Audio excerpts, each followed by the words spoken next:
Welcome back to the Corner 3 episode. C3 Pod is back. This is episode 29. Episode 29 of the Corner 3 podcast. Whole lot of basketball talk on this episode for you. But before we get into that, fellas, how are y'all doing tonight? I'm doing good. It's nice, as always, to be back at it with y'all talking about hoops. Hope everybody had a happy New Year. We recorded since Christmas? We haven't, right? Nah, Happy New Year. Oh, Yeah, Happy New Year, happy holidays, Merry Christmas, Kwanzaa, Hanukkah, all that. All that good Hope stuff. hope everybody had a good end of 2025 and is feeling good so far about 2026. L'Hayon. That's Hanukkah. Yeah, that's Hanukkah. There we go. L'Hayon. I had to remember where it was from. All right, so this episode, I didn't know what was going on with you over there, but I appreciate you. I appreciate you educating me. Thank you for that. hey, so somebody that's really doing good, like really doing good, is this man Jarrett. This man Jarrett covers the Wizards, and it's a dude that is a little, some would say 6'2", under 6 feet, however you want, how long his hair is that day. That man The is hair awesome. the hair he has. Jarrett now gets to cover firsthand, gets to see Trae Young in Washington. I want to start off on the Washington side. Is this a good move for the Wizards, Trae Young being in Washington? You want to start with me? So, yeah. if I'll say this, if the Wizards end up keeping him and keeping their top pick, then it's definitely a good move. So if they ended up re-signing him to, if he picks up this player option, then yes, definitely. Nope, you got a star. Something that the Wizards probably lacked since the Westbrook days. A true point guard since the Westbrook days. So getting that guy and getting that type of player that commands that much gravity, because when Trae's on point, he's 25 and 10 automatically. And then these young guys haven't played with a point guard like that in their career yet, so could be a really good thing. I just don't want it to affect the players to the point where it stunts their growth, because it seems like a lot of them aren't thriving with the ball in their hands more. So I don't want it to take away from their development as far as playmakers. But to get easier buckets playing on Trae Young, I think it would be a really good developmental point as well for them. So it's a kind of a give and take thing. Hey, Tone, you know what Jarrett sounds like? He sounded like a man that had a chance to sleep and process the trade, because when it went down, I didn't know, I didn't know if he was going to be all right, man. I didn't know if he was going to make it through, but he's had a chance to, let it marinate a little bit, look at it from a basketball standpoint, from an analyst standpoint, not just a fan. It's much more measured than the group chat was when the trade went down. Maybe Trae said the right things in the press conference that kind of settled me down. Hey, Jared, I want to ask you this. From your sources and you being so close to the situation, being so close to the team, what do you think is the likelihood that the Wizards are able to get him to, opt in, being that it's rumored that he's not even going to play this season? Do you think that the culture that they have set there, the young players, coaching staff, and the front office will be able to convince him that, hey, you should build with us in the future in Washington and opt in? Yeah, I think based off everything he said during the press conference, he basically was saying how he feels like the Wizards are an overlooked team and they should be a big market team. And also, he likes the idea of playing with all these young players, kind of being the vet now on the team. And I think he's really excited to play with Bilal, especially because he mentioned how Bilal kind of locked him up the last few times that they played against each other. So I think even though he's played with Dyson Daniels and everything, Dyson Daniels is not the athlete like Bilal is. So I think he's really excited about that as well. So from everything I'm hearing, Trae's very optimistic about staying here. And I feel like the organization wants him to stay as well. Like I feel like they're putting together something, and they feel like Trae is kind of the missing piece. They kind of been searching for a point guard for these last few years. They do have Bub, but Bub is still kind of in like a transitional phase where he's still trying to figure out that role. Um, I'm just anxious to see how, with the season, how it progresses, and they keep their pick, who they decide to go with in the draft. Because a lot of people still saying that they should go after Darren Peterson, who plays guard, but Trae Young and Trey Johnson, they're both guards, so does it make sense to get another guard on the roster? For now, I think they should probably look at maybe Cam Boozer. He's a big power forward, so maybe they go after him. But I'm not in the front office right now, and they haven't really talked about what their prospects are as far as the draft. But we just have to see how the rest of the season goes. But I don't think he's going to play this season. He'll probably play Right. at least 3 games. Probably, especially to protect that draft pick. Rush. The Hawks trade away, at least in our era. Obviously, you got Dominique Wilkins of the world, but at least in our era, probably the best Atlanta Hawk that we've seen with our own eyes. They move him, and Gilbert Arenas came out and said they traded him for nothing. CJ McCollum is over there. Is this a good move for the Hawks trading basically one of your faces of your franchises for? They didn't get any draft picks. They didn't get pretty much anything except an expiring contract. Yeah, I think it's two things. I have two thoughts. One, I'm wondering if, because this trade went down before Anthony Davis got injured, so I'm wondering if the plan was to move Trae and then immediately make a move for AD, because we all heard that it was rumored the Hawks were aggressively trying to pursue AD. And if AD gets hurt before the Trae Young trade goes down, I'm wondering if they make this deal, because I can't imagine that things were one so terrible, or the relationship had become so strained, or both sides had given up on the prospect of Atlanta winning with Trae there, that they would have solely made like this deal just in a vacuum by itself. Because you're right, there was no draft picks attached to it. CJ McCollum has had a fantastic career. He was hooping, I think, to a degree this year, and he's going to be great whether he comes off the bench or he spot starts in Atlanta. But still, he's a $30 million expiring contract, I think is what he's looked at, who can sort of help them win games this year. But beyond that, I don't know that his future is there in Atlanta. And then you got Corey Kispert. So yeah, I don't know. It's interesting. It's not the return I think anyone really expected the Hawks to get for Trae Young, for as much as for all the talk about his defense, which is very fair considering how the team performed when he was on the court this year. I just feel like the return was a little light. So I'm wondering if Atlanta had planned to go in another direction in terms of immediately pivoting to try to work something out for AD.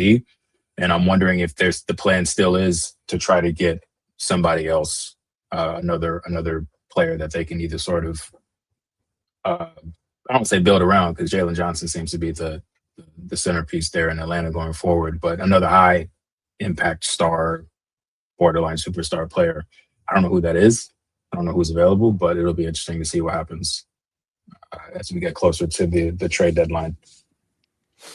Speaking, I was just thinking, like, I think we kind of talked about it. Like, I've heard a lot of people, and I've seen a lot of chatter about why would Trae Young want to go to Washington. One, it may have been his only option for all we know. But two, so often we give a lot of these guys flack for joining a team that's already in contention and now, running from the grind, so to speak, to quote Damian Lillard.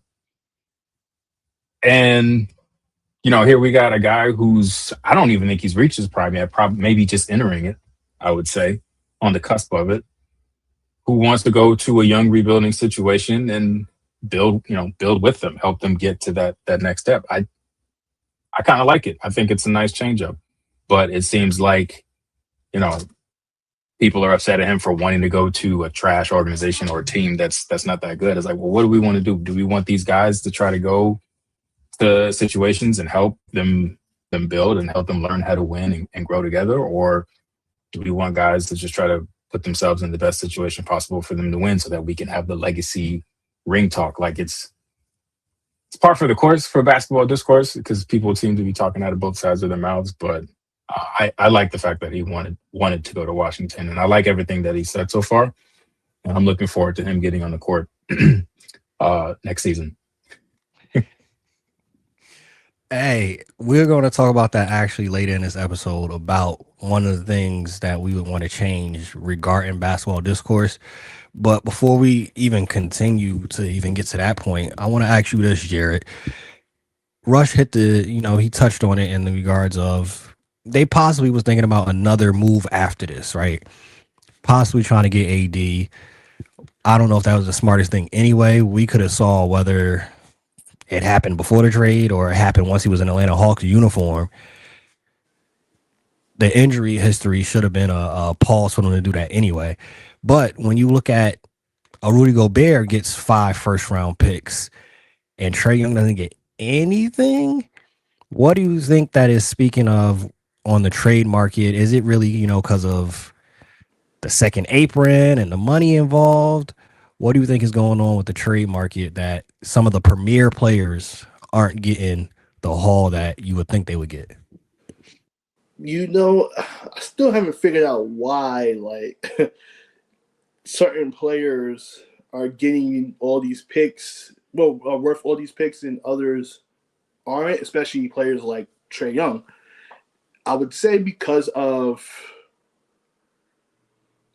the lack of, the size is always the talk with Trae Young. Like, he's small, he's a liability on defense. So I would think that would be the reason. Like in Mikal Bridges' case, like, he's a wing who defends, who also can score. He's coming off the season where before he got traded, he was coming off a 20-point season basically. So like those two-way wings, and Gobert is not being a two-way wing, he's a big, but I guess the defensive part of it is why they want the picks, I would say. I would think the reason for Trae Young not getting any picks is because like they felt like they was going to lose him regardless because they didn't give him an extension. And it's like, you just swapping him for CJ McCollum, and both are expiring contracts. The likelihood that CJ will return to Atlanta, I don't know. Like, it hasn't been any talk about it as of yet. I don't know. It's hard because it's like, you would think a player like Trae Young, 4-time All-Star, All-NBA guy, led the league in assists before, led the league in total points, total assists. You would think he would garnish that type of market, but I think because of the way the season has gone for him, as far as his value to the team has diminished a bit. Only based because of the injuries, and the team seemed to be playing better without him in the lineup. So I do feel like people are going to remember how good Trae Young is when he finally does play, a fully healthy Trae Young, and then we're going to realize that, like, this probably was a steal. Which I'm not discrediting the move itself. I think it was actually a really good move overall for, like, as far as like a straight swap for players. I'm just more thinking about the defensive part of it and development for the players. But to get a star like Trae Young is like kind of like a no-brainer. No, that's a valid point, because when you think about it with young players, you want them kind of in situations like this where they're forced to grow, or you see, all right, they're not this player, i.e., there's questions about Ricochet over in Atlanta. There's some question marks like, all right, I don't know if this is the guy that we thought he was going to be. Hey, let me make a comment about that too. So when they drafted Ricochet, Trae Young had, I forgot exactly what he said, but he had a very interesting comment about the pick. I think he said something about like he felt like it's not no stars in that draft. It was something along those lines. So it was kind of like, like, like you don't seem like you're kind of like buying into what Atlanta is doing right now as far as the pick. Because, I mean, I think a lot of people, probably him included, probably thought they would trade the pick for a star. And when he said that, I was like, does he still want to be here? And going back to the whole he wanted to be here's talk, Washington's starting to really garnish people's attention. Like Sarr kind of tanked his draft stock to go to Washington. Didn't want to work out for Atlanta. Trae Johnson wanted to go to Washington. Ace Bailey wanted to go to Washington. And now we actually have a star who wants to come here. I don't know. I think they're cooking with some gas right now. Definitely one of the young teams to be on the lookout for, despite the record. Sometimes when you're a younger team, the wins don't add up, but you're trying to build a culture. And seems like obviously players, I'm not close to the situation. I'm not Jarrett. I don't write for SI and I don't live down there. But there's players that obviously are interested in going to Washington. There's a place that I know I'm not there. None of us on the screen write for this team, but I know it's not many players interested in going to Memphis, and definitely will not be interested if Ja Morant is traded. Rush, do you think Ja Morant gets traded, and where could be a good fit for Ja Sniper? Number one, my mother's from Memphis, so if any of my extended family members have this podcast, I want you guys to know that I got no problem with Memphis. Memphis all right with me. Family reunions around Mother's Day, so it's all vibe for me. Tone doesn't speak for me. I love Memphis, even though I haven't been in like 15 years, but that's beside the point. So yeah, I think I do think Ja would be traded because it's just weird, right? Like the reports, he hasn't really played. When he has played, he hasn't really looked all that interesting. I know he did drop like 40 the other night, but it seems more like an outlier considering how he's been playing this year, and even back into last season. And the vibes between him and the head coach. I mean, it's just we'll never know all the ins and outs of relationships because so much of that is happens outside of the 48 minutes of games that we watch, right? Unless you're like a reporter, you're somebody who's on the team beat, or somebody who plays for the team. But all we have to go off of, the three of us and a lot of other people, all we have to go off of is like body language and the vibes that we see during games, and it's just looked off. So I would expect him to be moved by the deadline. If he's not, I would probably expect him to be moved, sometime during the summer. I do think the relationship is just coming to an end. Now, when you look at where could he go, I think it's similar to the Trae Young situation in that these big contracts for guys who aren't really in the superstar tier, they're just hard to move. I think, I floated the idea of Minnesota. I said in the group chat that Ant and Ja backcourt would feed families, and I think it would. But when you look at the financials of the situation, it would just be really difficult for them to get Ja without giving up Julius Randle, who they just extended, without giving up a McDaniels, Rudy, and Nas. They're not going anywhere. So it becomes really difficult when you look at who's left to try to come up with the salary necessary to get a Ja Morant. So I would say maybe look at like a Toronto, who seems to be big fish hunting, and because they feel like they've got a window while Tatum is still out, while New York Knicks, maybe not be a very solidified contender. Say that again. I'm just saying the Knicks. Look, they're still my finals pick out of the East, but I don't think that they strike fear in anybody, right? I think if you get into a 7-game series with the Knicks, you're not feeling like you got to overcome this huge mountain that is New York. There's no real behemoth in the East this year. So if you're Toronto, you feel like, hey, if we go get us a guy, maybe we can make a run. Toronto Raptors fans, especially on Threads, I'm sure don't want to hear that, but I think I think that they could be a bit of an underdog in terms of a team that could maybe try to buy low on Ja Morant. The other team, I think, Brooklyn Nets. Mm. I think they obviously need a point guard, even though Demon's been playing really well lately. I think Michael Porter Jr. I think what the Nets want to do and Michael Porter Jr.'s production are going like this. They're not working in unison. They're kind of working against each other. He's balling, and I think they're trying to lose games so that they can have a decent draft pick. And I think he's just playing really well. He's done really well. So I think they may try to sell high on him. So maybe they get Morant, and maybe Memphis tries to move Porter somewhere else. So maybe you get a 3-team deal. I don't know, but I would say maybe Toronto and a team like Brooklyn, who needs a guy who's going to be looking to contend, or maybe not contend, but at least compete next year. I don't think they're going to want to tank next year because I think they owe their draft pick to someone else. So it doesn't really behoove them to tank next year. So those would be my teams. But I'm sure there's like a team out there under the radar who could probably make a move for him. Brooklyn need Jesus. And then some.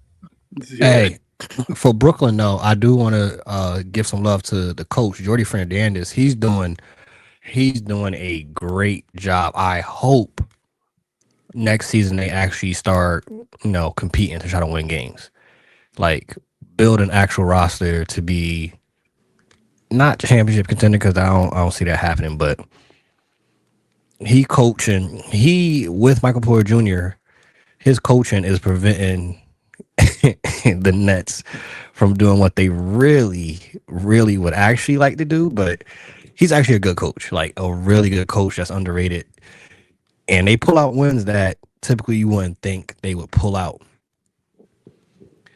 We looking at this, right? So Rush kind of mentioned it earlier. Jarrett, I want you to share, like, what would you change about basketball discourse? The discourse about the rings. Like, people try to discredit players because they didn't win a ring. It's weird because it's selective. People don't come at Allen Iverson about not winning a ring, but they will come at mostly like players today in today's league, where they come after them about not having a ring. But it's like, not everybody's going to win, and not everybody in the NBA wants to win. Like, to be honest with you, a lot of them go to the NBA because they're really good at basketball. They want some financial stability for their family, or they like the lifestyle that comes with. Not everybody wants to be a champion. Not everybody wants to be like regarded as one of the greatest of all time. Like, it's a lot of pressure, and some people don't want that, which is fine. Right? We're all human. I don't hold so much weight on rings. I mean, it counts for something, of course, but like, as far as the evaluation of a player, you can't use that against them, because a ring is a team accomplishment. It's all about, from top of the snake, from the organization, from the front office, down to the players, to the coaching staff, to the even to like the ball boys and like people in the arena, like the fans and the just everybody, like, as a whole. I don't even know how to even explain, like a whole unit. You can't hold one player to the whole standard of a franchise, because it's so many things that could basically slip away your chances like that. So I feel like that is the one thing, if I can change about the basketball discourse, ring culture. Just cancel ring culture. What about you, Rush? I'm trying to eat chocolate chip cookies in between my turn because I felt like my blood sugar dropped and I was getting real weak. So I was like, damn, I need some sugar. So I had to run and steal some cookies. which are supposed to be for the kids' lunch, but we won't tell them. So there'd be no real way to enforce this. So it's really just a pipe dream. But I would say that one thing I would change about discourse is that you should not be able to talk about any given game, NBA, WNBA, Unrivaled, college basketball, unless you actually watch the game. You should not be allowed to look at a box score unless you watched like at least 7 minutes of gameplay footage, because so many people will just look at a box score and think that it can tell you everything about a game. Yeah, it'll tell you who scored the most points and how many more free throws the Lakers shot than their opponent. And you can look at a plus minus, but without proper context, those numbers don't really mean, some can be misleading on their own. So I would say that a lot of people watch a box score and think that they can tell you everything that happened in that game, or was like, oh my gosh, do these teams even play defense anymore? And it was like, well, yeah, if you actually watch the game, you could see that teams are playing really good defense, really giving a lot of effort. The offenses are just better, a lot of them this year or in today's game. So I would do that. But like I said, I know that'll never happen. But I would piggyback on what Jarrett said, and I would wish people would stop putting so much emphasis on rings. And I think we should stop trying to discuss players' legacies while they're still playing. Because I just don't think that's fair, because it's not complete. So why would you discuss it? Why would you compare a player who's still playing to a player who hasn't played in 30 years? Like, it's just, I get a lot of his barbershop chat and talk culture. But some people can take it really, really far. And at the end of the day, it's not that necessary. If I had to add to this, what I would like to change about discourse is specifically when we talking W and when we talking women's college basketball. If a person says X player should do this better, this team needs to do this better, it does not need to result in they're hating. Oh, he doesn't like women. Oh, this person just hates this other person. They hate this race. I think we have such an issue when it comes to women's basketball where any type of critique is viewed as hate. Now, we see this in other aspects of other sports and even on the men's side, but on the women's side, it's literally like you have to walk on eggshells.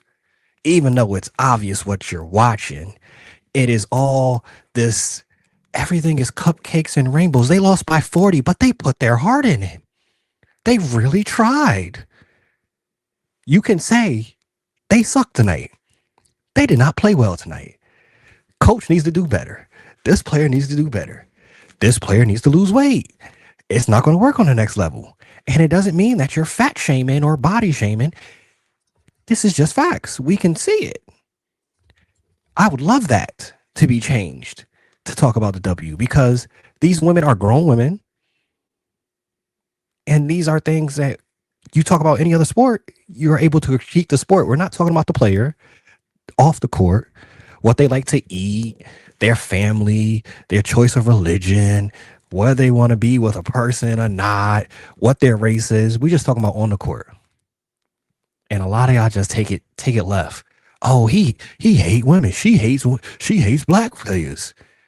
Hey, you shot 4 for 25. Ain't got nothing to do with your race.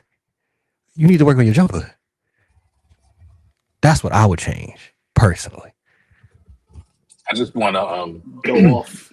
I just want to say that the thoughts and opinions expressed by Tone are not indicative of the feelings of the greater membership here at the Corner 3 Pod. They belong to him and him. No, I think just so you're not out there by yourself. No, I do think that there's some merit to that. I know I've seen it. Things can get really, really messy really quickly in discussions. I mean, at all sports leagues, right? But I think if we're speaking specifically to the W, I mean, I've seen it online.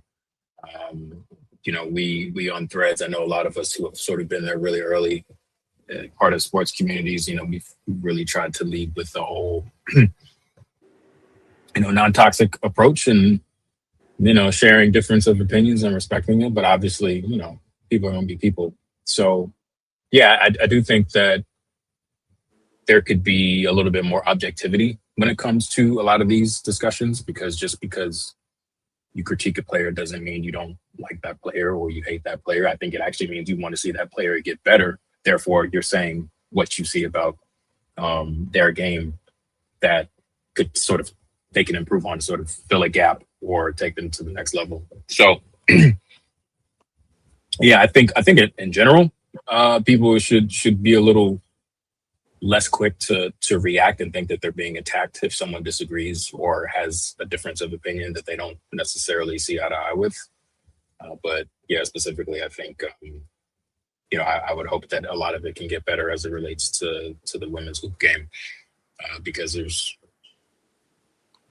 so much potential, like for the league itself, when you get into the growth of it and ratings, and I think there's so much potential for the fan communities around it to really blossom and be thriving places.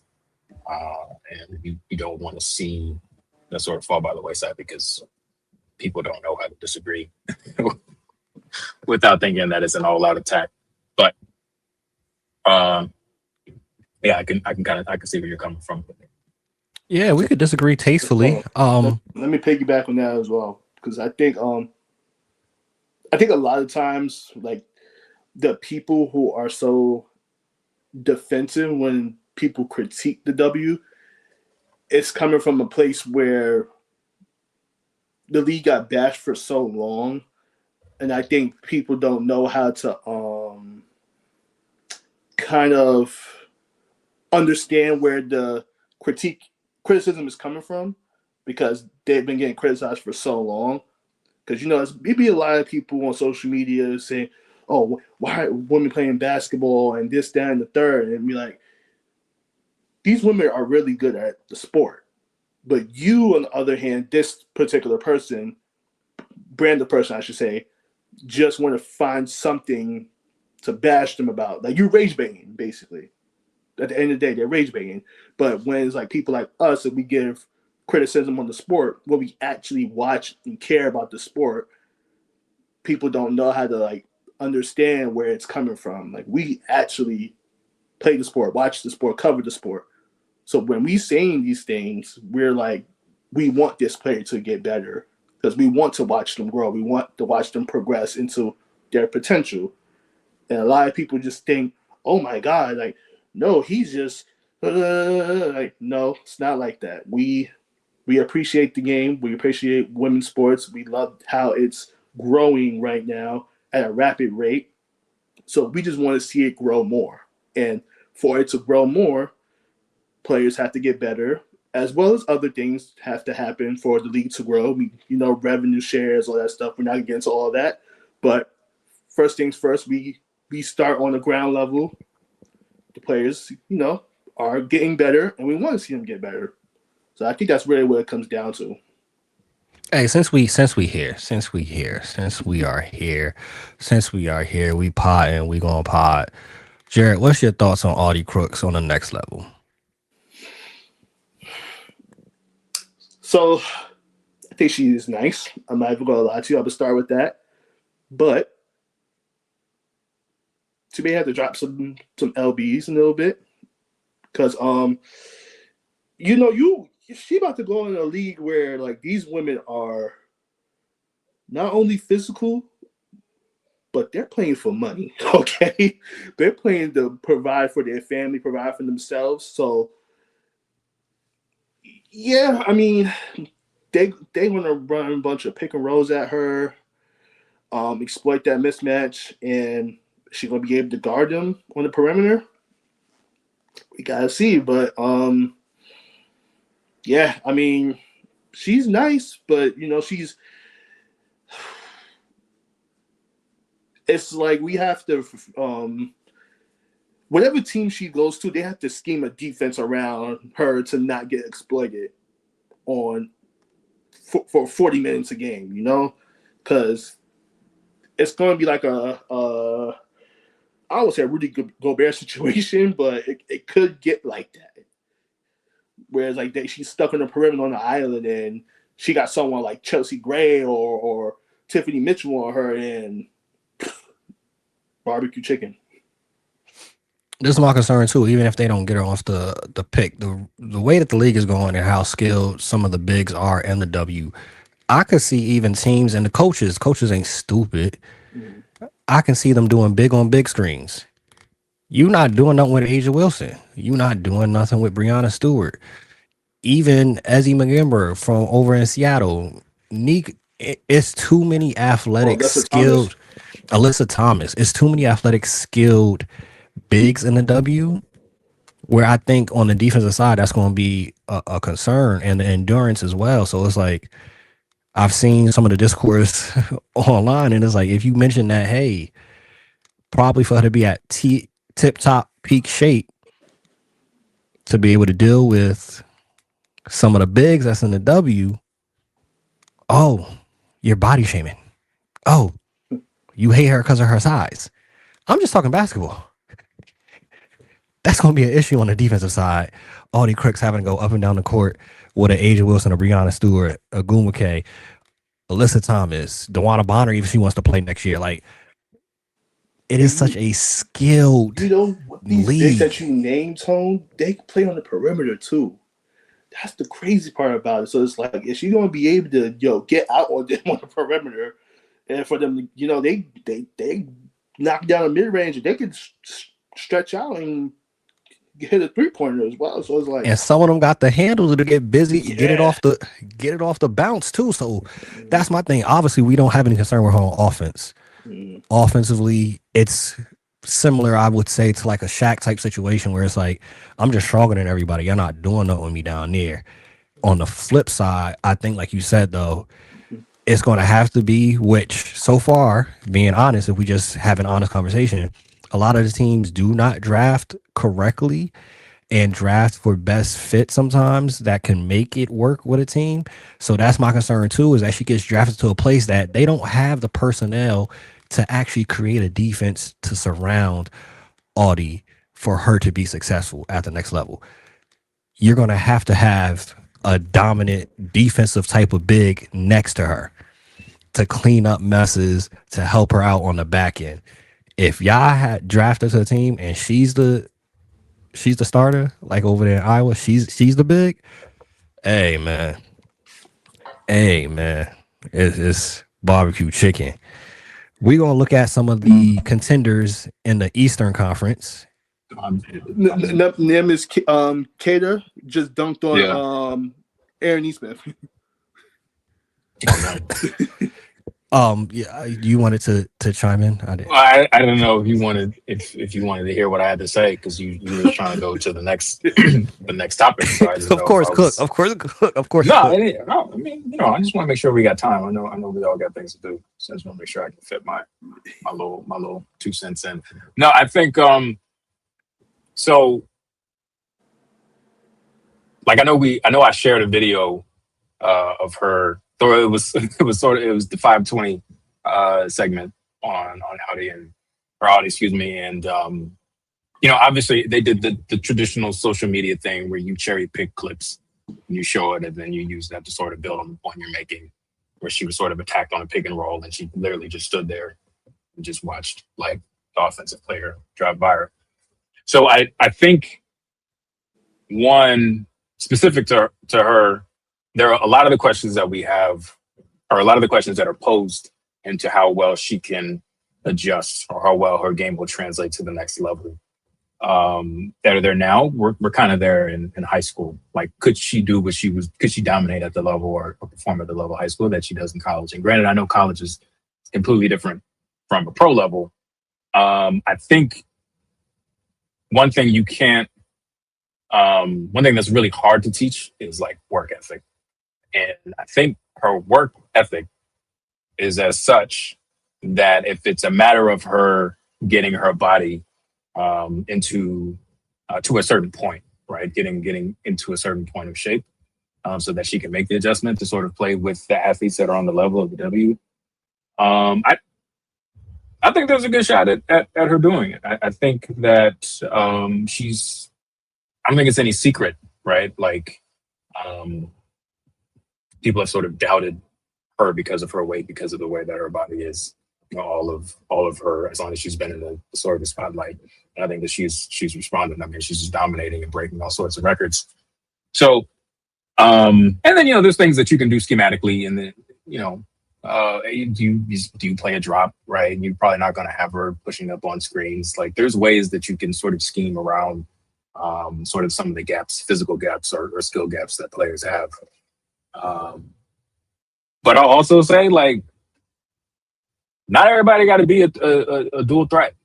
Like, not everybody got to be a two-way threat. That's probably something that we don't like to say as basketball fans. We want everybody to play defense as hard and as well as they play offense. Luka Doncic, for example, Luka ain't never gonna be, you know what I'm saying? He's never gonna be prime Kawhi. He's not gonna be current Jaylen Brown. Luka's gonna play the passing lanes. He'll get you a couple of steals a game. He'll surprise you with, maybe a come from behind block, a help side block every once in a while. And then every, if his legs are feeling fresh, he'll give you some effort on ball. But he is what he is on defense. You don't trade for a Luka Doncic because of what you see his potential to be on the defensive side. You do because he's a hell of a ball player on the offensive side. Generational, as some might say. So I don't know that we necessarily need her to be a two-way threat. We need to do what she make sure that her game, what she does best at the collegiate level, she can make sure that it transfers on the pro level. And then you let the front office and the coaching staff sort of build around you to sort of fill any gaps that you have. So, I think there will have to sort of be an adjustment for her when she gets to the league. But everything that I've seen so far, makes it pretty. I can say pretty confidently that I think that she'll make whatever changes she needs to make to be successful. I agree. I think she'll make the changes. I just think for the discourse of it, people are being disingenuous and taking it to a place where it doesn't have to go. Like, talk about the greatest players in the world, Shaq. There was conversation. Shaq had to lose weight, even if it wasn't for the defensive aspect, just your endurance. You're such a dominant force on offense. We would love for you to play 40 minutes a game. There was times where Shaq just couldn't do it. He ain't have it in him. That was a conversation with him. I don't think I don't think she has the same mentality that Shaq had in regards of, losing weight, working out, things of that nature. So, but what's funny about the weight thing as well? It's a health thing as well. Like as far as being like not even just the stamina part, just being healthy with your body. Because you see what happened with Zion with all his injuries, and yeah, he probably dropped some of the weight lately and everything, but all these injuries that's been happening to him has been weight related because it's been leg injuries, ankle, whatever the case may be. That's all that physical pounding from all that jumping with all that weight coming down, and Shaq as well. And then it's always with bigs. They always say like the feet is always going to be like kind of like their first injuries because they have all that weight on it. That's but in the Yao's career and Porzingis and all this stuff. So it's like these guys are 7+ feet and they have a lot of weight on their body. So for her, she's gonna have to drop some of the weight just so she can be able to stay on the court. I completely agree, and that's the thing. It's like the W. We don't know what's happening with the most recent negotiations, but they are trying to continue to add more games each season. The seasons are becoming longer. Mm-hmm. You're going up and down the court, and don't think for 1 second these coaches aren't going to. It could be a team that you could be playing the Aces, for example, you could be playing the Liberty and all these on the schedule. All right, we're gonna be a running team tonight. Might not be how they play normally, but coaches purposely will do that to try to tire you out. To all right, she needs to come off the floor. Now we have somebody we don't have to worry about on defense having a guard because she got tired. So it's a lot of factors that go into it. But looking at the NBA back in there, appreciate y'all for those that's watching and listening. Let me have my little rant right there. Let's look at some of the teams in the Eastern Conference, and I'm gonna list some of these teams, and you let me know what their weakness is, if they have one. Y'all might not feel they have one. If they have a weakness, and what you would do to fix this weakness. The Detroit Pistons, Detroit basketball, 28-10. Rush, do they have a weakness, and how would you fix it? I don't know that it's a weakness, but I would suspect that once we get to the playoffs, they're really going to need a secondary creator offensively, um, beyond Cade, because I think when maybe not first round, but if you get to that second round and on, teams obviously tend to scheme a lot better. And he's Cade is great. Don't get me wrong. Distributing and the balance he strikes between distributing and scoring. He's made several leaps over the course of his career, and I expect him to make several more. But I think they're going to need someone to be able to spell him and also play alongside of him, so that they're not as easy to scheme for offensively. You can get away with a lot of that during the regular season, but I think in the postseason, you just need somebody you can depend on. Don't think that that's Tobias Harris. No disrespect. I don't know if it's Jaden Ivey yet. I just don't. I don't know. And they've got a bunch of talented guys on their bench, and as a unit, they play really well. I think they've got, if not the best bench in the league, they're top five. So it's nice, but we all know in the playoffs, those rotations they get cut short a little bit. And if that happens in Detroit, you're gonna want to know that you've got another guy that you can throw out there and can make things happen. So I would say, I don't know that, like I said, I don't know that it's a weakness, because I don't, right now they haven't needed one. But I think if we're looking strictly at postseason, that might be an area that they'll need somebody to be able to generate offense outside of Cade. So that would sort of be a potential, I would say, concern that I have for them. But they look great everywhere else. Hey, the next team on there, number 2 seed currently, the New York Knickerbockers, 25-14. Jarrett, your team got any weaknesses? Anything you think they need to change? I think they still need to get another big. Mitchell Robinson, he's good, but he has his moments where he gets in foul trouble. Same thing with Karl Anthony Towns, notorious of those "what are you doing" fouls. So, yeah, I think that's the one weakness with them. Like, I'm looking at their roster, they technically don't really have a power forward. And Anunoby's the only one who's actually listed at power forward, and Anunoby's 6'7".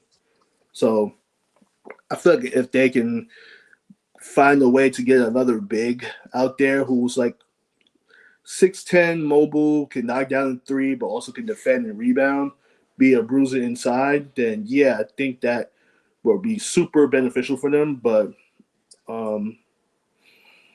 or if they could just get another backup center, to be honest with you, who can rebound. Like, if they can get someone like Andre Drummond, either I don't think Philly's going to give him up, but someone who can rebound, bang for you, but also he's knocking down the three ball now, I think that would be a big, big plus for them, because outside of Cat and Mitchell Robinson, if they both get in foul trouble, who are you going to go to? Yabusele? That's gonna be shaky.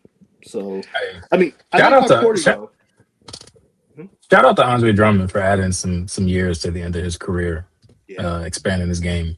That's it's not easy to do. And I know a lot of these guys are like uber talented. So like when the cameras aren't rolling, like in practice, he'd probably been knocking down threes like all of his career. but obviously game speed is different. But it's not the easiest thing to reinvent yourself 10, 12, 13 years into your career. So shout out to Drum. Even though I still hate him, I still think he's cursed the Lakers ever since he was mocking Bron in the playoffs. I always hold that against him, but shout out to him for expanding the game. Rush, next team hold on. My fault, guys. My fault. PJ Tucker just got signed to the Knicks. He's been on. He's on the roster. Yeah, I think he's. Yeah, he's been on. He's been on the roster. He was on the roster last year, but I didn't know he was still on it. He's on the bench. Have you seen him? No. I just saw him on a podcast the other day. That's why I'm like, huh? Now I'm looking at the roster. It's like he's on the actual roster. Yeah, PJ Tucker, Knicks power forward. Oh, wait a minute. Is he? Yeah. Hey, we can use him. He ain't much of a rebounder, but he's going to give you some toughness and knock down a corner three. Pun intended. Hey, we gonna have to. We're gonna have to figure out. No. I don't think he is. Because ESPN is showing that his last season was 2004. 2024, 2000. Yeah, but I feel like it would still have like that line, and just have zeros across it. But let me go to the team. I don't know, because I'm looking at Basketball Reference. He's on the roster for this year. Let me see. Let me go to the team website. That's interesting. But he probably is if it's on Reference. He probably is. Well, maybe he on the roster, but I don't think they're gonna be playing him. Yeah, I think the thing too with the Knicks, right? Forget even the foul trouble. Mitch be getting injured. That too. That's my concern with the Knicks. Is like y'all get to a playoff series, you don't want a situation again when we talking about Mitch not there because he injured. Because Mitch, if healthy, he would be a top 10, top 15 rebounder offensively all time. Like, when he's in the game, he only played like 18, 20 minutes. But them 18, 20 minutes, he was out there. Very impactful 18, 20 minutes. Maybe we could go get like Clint Capella from Houston or something. He ain't playing. He over there rotting away. He ain't playing over there either. Yeah. Hey, maybe I don't know if I don't think y'all should trade anybody. I think y'all should wait to the buyout market, see who ends up on the buyout market. No. We can afford to give up Yabusele and one of those players who's not playing. I mean, no shade on Yabusele and everything. Like, he's decent. Like, I'm shout out to him for making his way back in the league and everything. But you can give up. I mean, hey, if PJ Tucker is actually on the roster, you can get Yabusele, PJ Tucker. I don't want to give up Landry Shamet. Maybe Dadier or somebody. I don't know. They can figure out something. I was laughing because I was talking to Omar, and Omar said the same thing in regards to Yabusele is the player that if they make a trade, that's the player. That's the player to trade right there. Yeah, man. I think he's I've been looking at it because it's bothering me now, but I think he's a free agent. I think they declined his option in the summer to sign.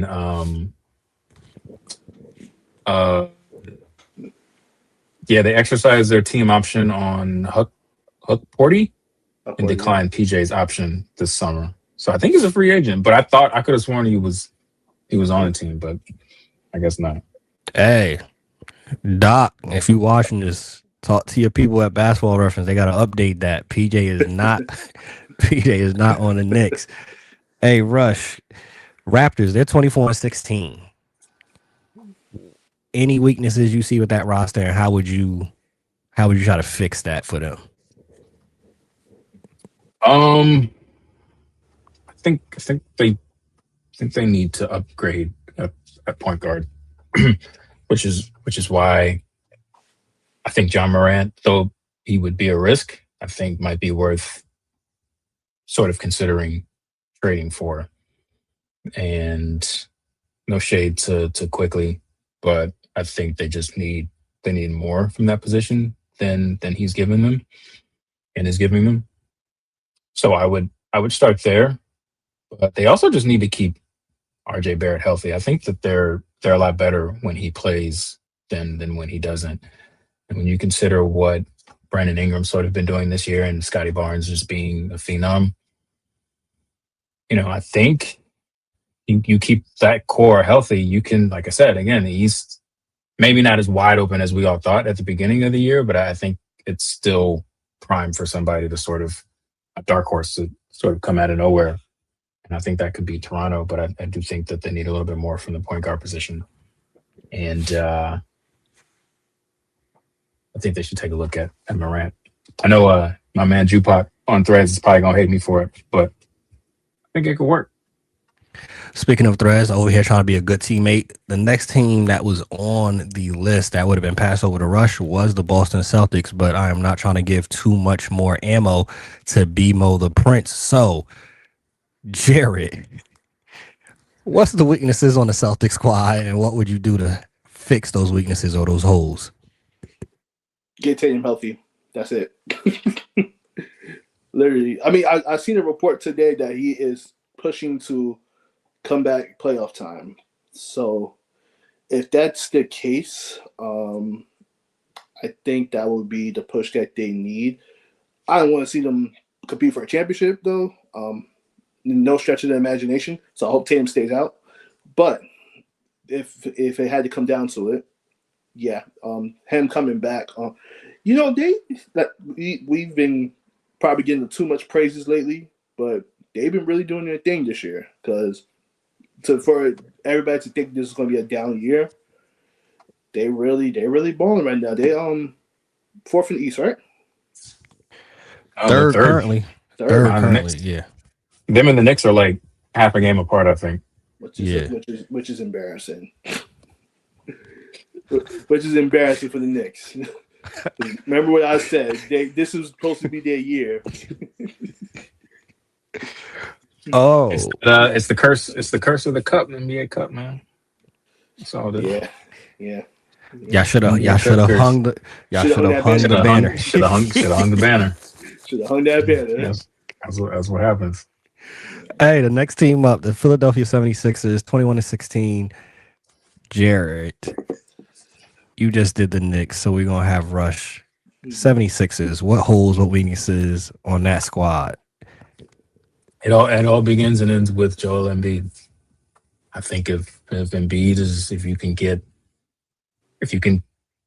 continue on the current plan of him not playing back-to-backs, and you can keep him healthy while also keeping him in game shape and establish some sort of rhythm, and you get to the playoffs.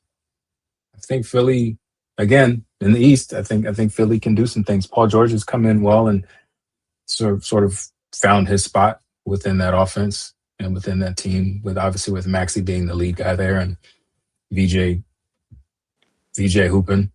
So I think I mentioned like Kevin Durant is, you can just plug him anywhere. I feel like Paul George is one of those players that you can sort of plug him in anywhere too, and he'll sort of just find his spots. And I think that he's done that really well since coming back for Philly. So just continue to build. You've got young guys. You got VJ. He's in the rotation. They need to get McCain back right.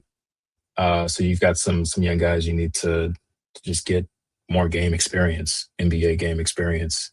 And I think if you can continue to do that while keeping PG healthy and Embiid relatively healthy, Maxey will continue doing his thing, even though his minutes are just really high.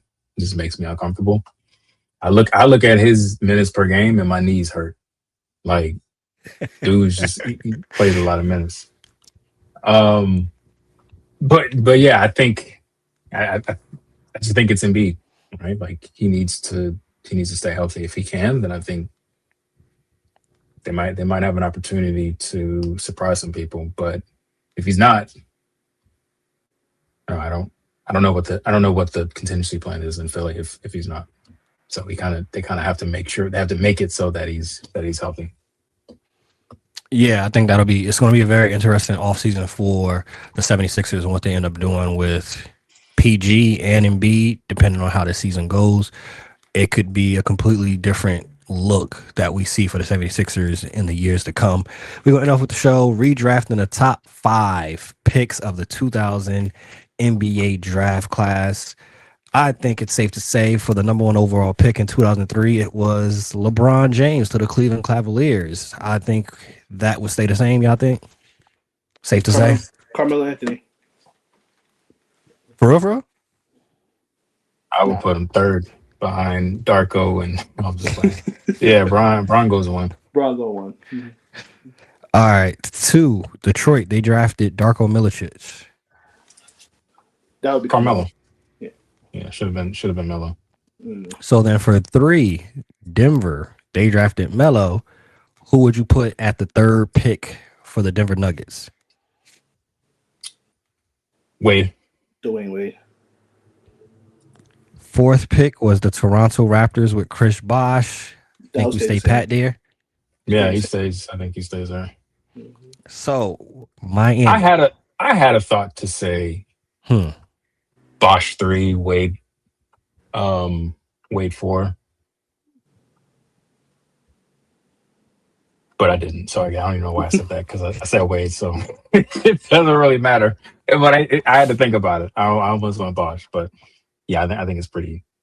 I can comfortably say it's Wade. So with the 5th overall pick, right? Miami Heat.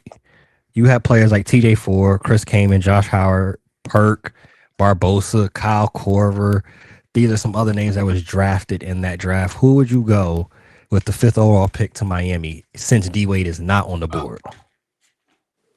And this is a redraft based on like how their careers played out, right? Yes, sir. Yeah, I would probably go.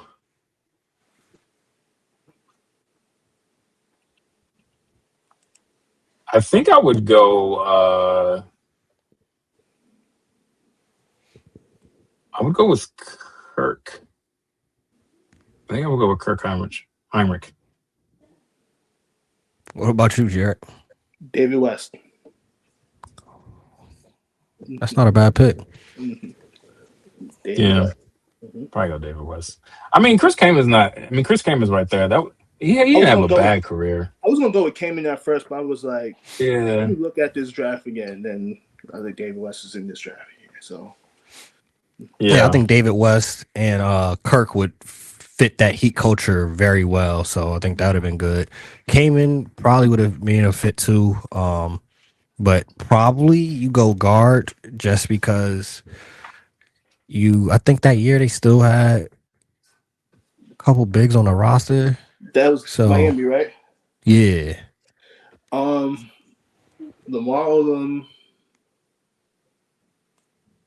Odom. Was it Brian Grant was on that squad? Brian Grant was on that squad. I think Eddie Jones was still on that team. I could be wrong.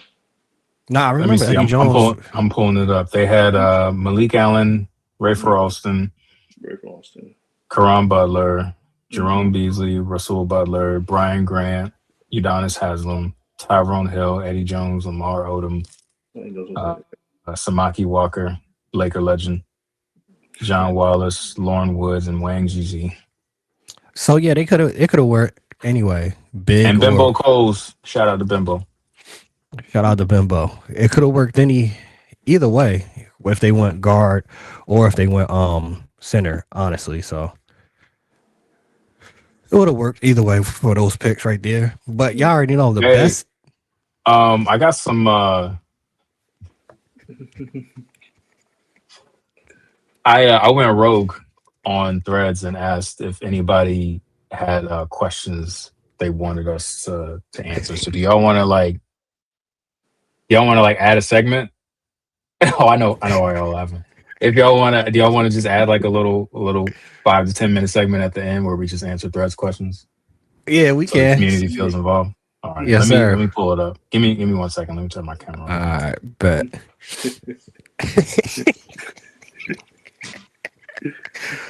We love our Threads family, man. Never mind. I thought somebody had to come out of the room behind me. Where's my? Hold on. Oh Lord. Let me get it up. And pull it up.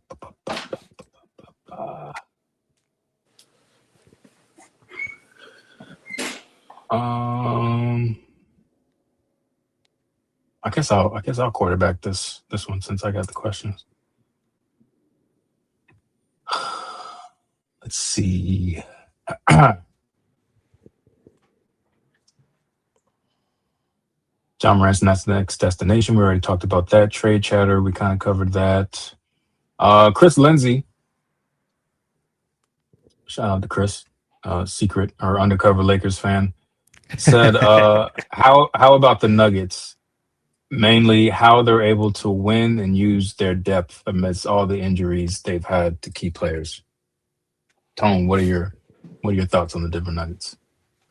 I think it speaks to the coaching job that is being done over there in Denver, and then also you get rid of the GM Calvin Booth. I believe that's his name. You get rid of him last year. You bring in new GM. You make some signings like Jonas, who got injured as well. But you're seeing the young players that didn't get to play as much under Mike Malone actually starting to flourish, actually starting to blossom. So I think it's just great for them, and it's scary for the rest of the Western Conference in the league that, hey, Jokic is out, and obviously, you miss. That's a big gaping size hole that you have there, not having Jokic on the roster and not playing right now. But the fact that they competing and still getting dubs, it speaks to that roster and how deep they are and the young players that's being able to step up. And Jamal Murray, I think he's going to get his first time All-Star this season. He's been balling and he's been pretty healthy. So that's been a huge part of the success also. Yeah, the young players, but also you got that NBA champion staying force with Jamal Murray. That's been All-Star level, man, which we all just been asking for that. We know he shows in the playoffs. Regular season, it's been great to see for Jamal Murray being healthy. And of course, everybody's going to eventually come back. Gordon and everybody, so Denver, I don't think it's just a shoe-in that the Thunder is just going to win the West, man. Jarrett, what you think? That's a bold prediction. But I just saw today that Peyton Watson got Player of the Week. I'm like, oh, okay. I haven't really been paying much attention to Denver this year, but I did see Jamal Murray's balling right now. He's averaging 25 points, I want to say. So yeah, I have been really impressed by them. They did lose to the Nets a few weeks ago. I actually watched that game. But overall, they're looking really good, even without Jokic. Aaron Gordon's having a great year when healthy. Yeah, I mean, I can see them making a deep playoff run when they fully have everybody put back together. But I don't know, man. I just I don't want to say I'm getting fatigued with the success of Denver, but I don't know. I think their window is slowly closing, very slowly. But I don't think they can make a real deep run. I mean, they can make a deep run. I just don't think they're gonna get to the finals. Wait, you a Knicks fan? Why are you tired of the Nuggets? The Nuggets section. It's two people on this screen that should be tired of it. Why are you tired of it? I'm beyond tired. Because they trying to discredit Melo's legacy. I respect that. Never mind. That part I don't rock with either. Yeah. Yeah, I think Melo right now. Yeah, that is wild. Yeah, I think everything that y'all have said, I don't have too much to add to it, but definitely the depth, and I think it speaks to continuity, the benefits of having 5, 6, 7 guys on a roster for multiple seasons. We see a lot of turnover in the NBA these days, roster turnover from year to year. So where it's Christian Brown, whether it's Peyton Watson, obviously Jokic, Gordon, Murray, you bring Bruce Brown back. You inserted Jonas Valanciunas, who even though he's hurt, he is, he's borderline starting center, I think, in this league. Probably, he wouldn't start for a contending team, but I mean, he's a really great backup to have. So hopefully, he can get back right. Then you talk about Pickens, who's been on the roster for a couple years now. So the continuity, I think, helps them. They know each other. They know how to play off of each other. And I think Denver's done a really good job developing their young talent. like we just said, Peyton Watson, the week he had in the season, he's been having, shooting 41% from three. Not a crazy high volume, but still 41% is on 3.5 attempts, I think is, I think that's still pretty good. And Brown's obviously developed, and Pickens has been playing well now that, there's not that whole, is it him or is it a Russell Westbrook thing? So, yeah, Denver is Denver. They're solid. And then, of course, you've got Jokic just casually averaging a triple-double. But then lastly, I think it just underscores how freaking good NBA players are. Like 1 through 14, like a lot of guys, it's just a matter of position, and they're behind, a couple of guys who are like Aaron Gordon.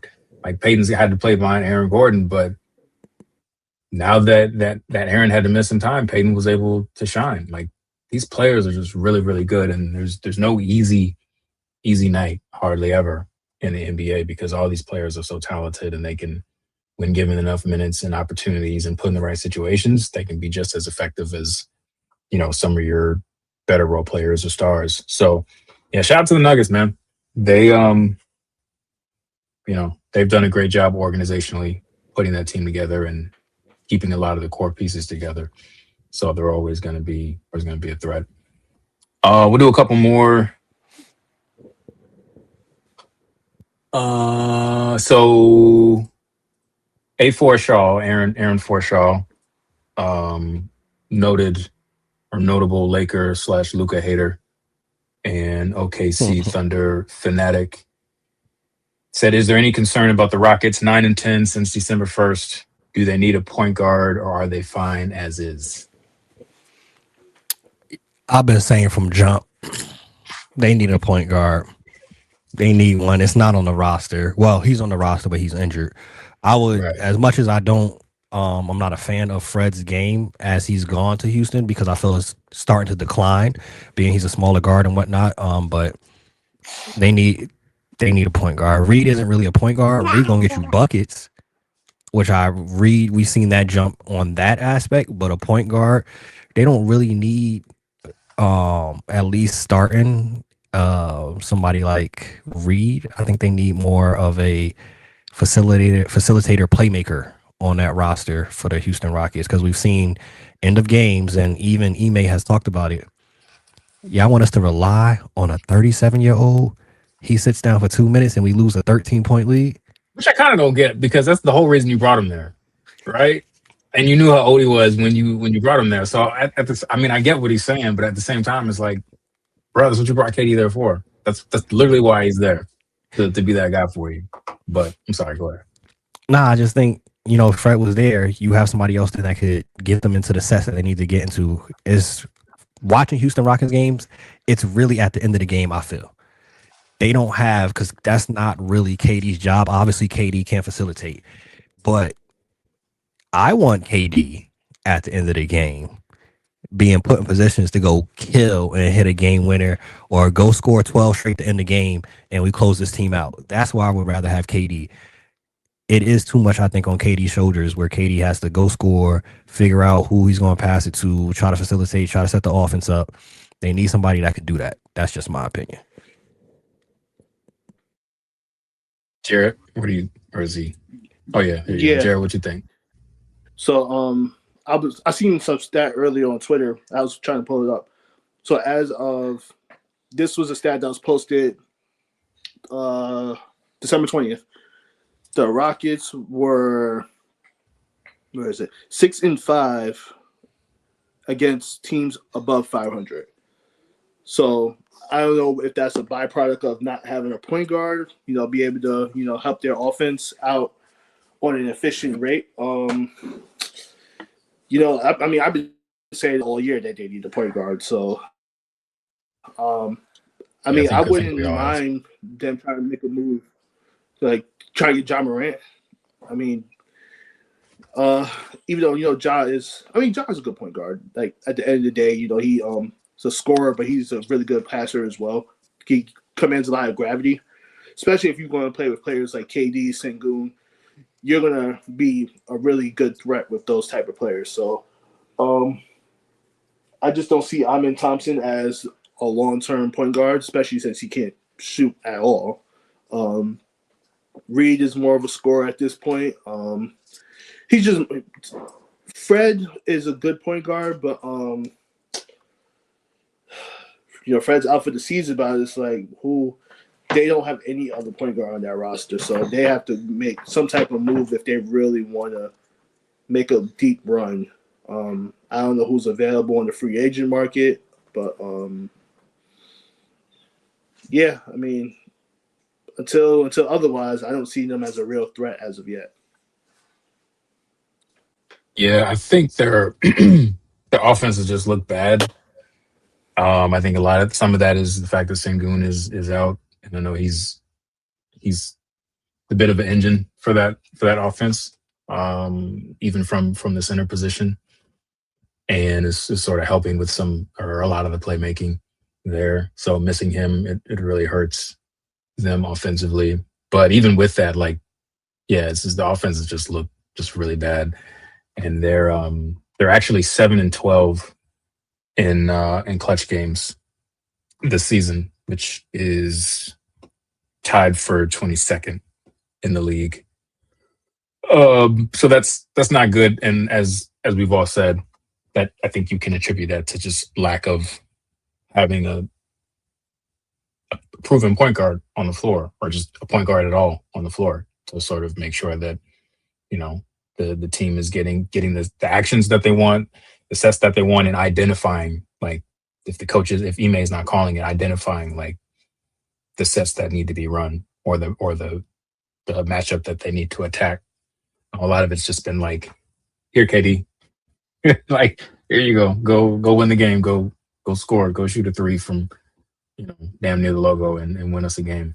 So to answer the question, I think they probably do need to make a trade. The problem is that they're right there at they're hard cap, I think, at the first apron. So they're right there, which is why they couldn't sign Russ, even if he wanted to go there, or they wanted him, because they just don't have enough room. So they'd almost have to make, they may have to make two trades. They might have to make a consolidation trade and then make another trade. But especially if you're talking about bringing in somebody like Ja Morant, which I don't think that would be a fit.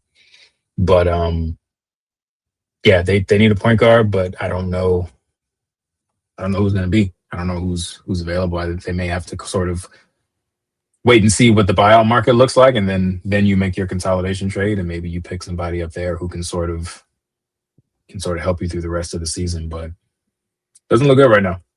They definitely need to do something. But between Amen and Reed, point guard play has been shaky. Hey, as a Lakers fan, y'all can keep it like that if y'all want, though. And we need to talk about the fact that the Lakers can't beat a team above 500, and we need to burn the roster down and start from scratch. But Rockets are losing teams that they probably shouldn't lose to. Should we be hitting the panic button for Houston? Even that's kind of what we're doing.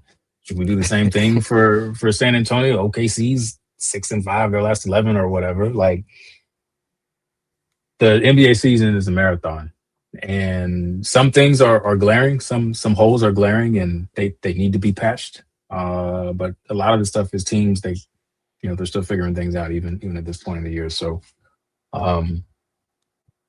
yeah, Houston needs to do something at the point. I don't know what that is, but if they continue as is, I think it's going to be a short postseason for them.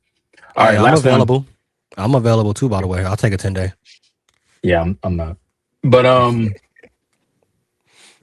last one. Hey, that one by Walter kind of wild. Hold on, real quick. What if Houston to go get D'Lo? What do y'all think about that move? I think Ime would strangle D'Lo. I'm just being honest. I mean, D'Lo can run. Yeah, I think he'd be more effective than what they have, but I just D'Lo is who he is. I don't think he's gonna change much. So it's all about, do you have do you have the defense behind him that can compensate for him essentially, being a net negative? And I think they do. And can you live with him being at this point a below average shooter from three?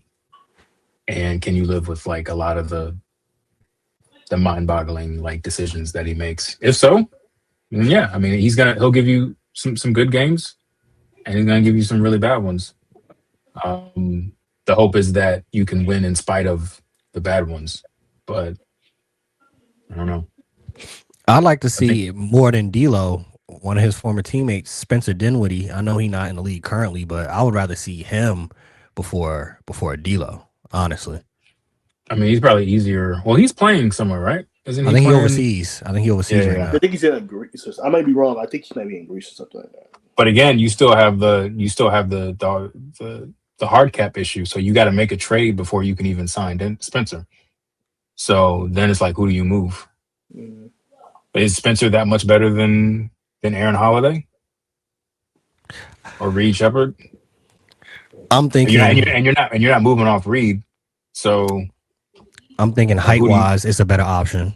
He has more length, and he's a better, even at his age right now. I think he would be a better defender option than Reed, and he could facilitate. I feel better, and that's somebody that's proven has played at some of the highest level, highest pressure situations throughout his career. So I think, and I'm just throwing a name out there. I'm just saying I would rather him than D'Lo, Mm, hands down. Like D'Lo, nah, bro. They should trade spots. D'Lo should be overseas. Damn. all right, you need to relax. All right, just calm down. You disrespecting D'Lo like that. I'm still a D'Lo fan. Just Me too. yeah, don't be disrespecting D'Lo like that. All right, last one. Uncle Drew said I need to take on the Dallas Mavericks as a whole. Anthony Davis isn't tradable at this point, so just keep him and live with the results. Yes. If you're Kyrie, do you sit out the season because of the AD injuries and come back next year? So I guess do you just keep Anthony Davis and see what happens? And if you're Kyrie, do you try to come back this year or do you just wait for next year? Are the questions. Mm, if I'm Kyrie, I would sit out the season. I feel like the season is a wash. Um, yeah, it's no point of rushing back. In my opinion, if you're Kyrie, it's no point of you're what 30. I'm 35. So was he like 33, something like that? Let's check. Mm-hmm. He is 33. He'll be 34 in March. So he'll be 34 in March. No need to rush back. It's a serious leg injury. You don't have nothing essentially to play for, and don't get me wrong, Kyrie's a hell of a basketball player, but he has flirted with the fact that he could retire early and he'll be content. Mm, So like it's no point of him really trying to rush back. And yeah. we got AD over there who any given moment he's something with his body breaking down. So it's like nah. Like it's a different scenario for Tatum, for instance, where they can get the first seed, potentially make a deep playoff run with him, but Dallas is clearly not making the playoffs. So just chill out, Kyrie. Relax for a little bit. Worry about your sneaker rollout and everything. But your sneakers are really looking good. Yeah, if I'm Kyrie, I'd probably chill. And I think we talked about this, or I mentioned it in one of our most recent episodes, or maybe it was in the chat. I can't remember, but I feel like you can't officially move on from the Nico Harrison era until you move Anthony Davis. You said that in the pod. Yeah, like I just feel like I feel not. It's gonna sound like really messed up, and I don't mean it as it's gonna sound, but I feel like Anthony Davis is just like a residue from the Nico Harrison era, and it's just always gonna. It's just gonna plague the team as long as he's there, and the fact that he's gonna eat up so much of your cap. And I think if this season has shown us anything, it's just that, I think these little knick-knack injuries are only going to continue to grow, or they're only going to continue. I don't know that they'll decrease. And that's not a shot at him. That's I don't know that you could say it's his fault. I think it's just the harsh reality that I don't know how reliable his body is. And you couple that with the fact that who was brought in for what many of the fan base thought was going to be their cornerstone player for the next 10 years. I think he's just been put in an unfair spot. It's just the harsh reality of the business. But I think they got to move him to truly move into the Cooper Flag era. And I don't know who's going to take him at this point. Maybe it's a summertime thing. But yeah, I think that they should move him when they can, as soon as they can, so that they can focus on building, for the next generation of Mavericks basketball. I don't see where he even ends up, bro. I believe and 100% agree he needs to be traded by Mavs. But any GM that trades for Anthony Davis with what we've seen this year and in past seasons and that contract, that would be malpractice and your job would be on the line. It's no way around it. What world and what team makes that trade and it makes sense for that team with that contract and with the injury history? I wonder if you're the Mavericks, this is just me throwing it out there. So Ty, Lee, and John, y'all hear this? Don't come for me, Dallas Mavericks fan, basketball fan. I'm sorry on Threads. I love you. I want to have you as one of my guests for the NBA Threads highlight. But this is just me wondering out loud. We've seen it happen in the past, as recently as this past summer. Do they just wave and stretch them? Have you ever been stretched out? Yeah. I think that'd be a great idea. I didn't even think about that. That's a good point. Wave and stretch that man out. What's his? Let me pull up his contract. I know I think after next season is when he's got a player up. What is it? Have y'all ever heard of a situation like that before? To be waived and stretched out like that before the situation? Stan Van Gundy did it with Josh Smith. Oh yeah. Back for Detroit. And his contract was on the cap for a minute. Yeah. But Luol Deng might have been in that situation too. I think Luol Deng was too, Yeah. So Anthony Davis he just got off the books from y'all. So he's got this year, next year, and then a player option for 2027-28. So technically you'd have to, I think with player options, if you waive and stretch, I think that player option year gets factored in too. So you're talking about, maybe not. Maybe wait until next year and do it so it's a little bit easier. I don't know. But I wonder if he is truly untradeable. Like if nobody wants to eat $54 million this year or $58 million next year, and then he's opting into that 62 in the third year, the player option. Like if nobody wants to eat that, if you can't if you can't convince somebody to eat it, what other options do you have? Someone would take him. Someone would take him all season. Dog, top 75 player all time. Notwithstanding, he's not top 75 right now though. Like he is. How old is he? 31. It's the injuries, man. Like he's 32. I know. 32. I know it was discussed. Like Detroit was a team that they was talking about. Cool.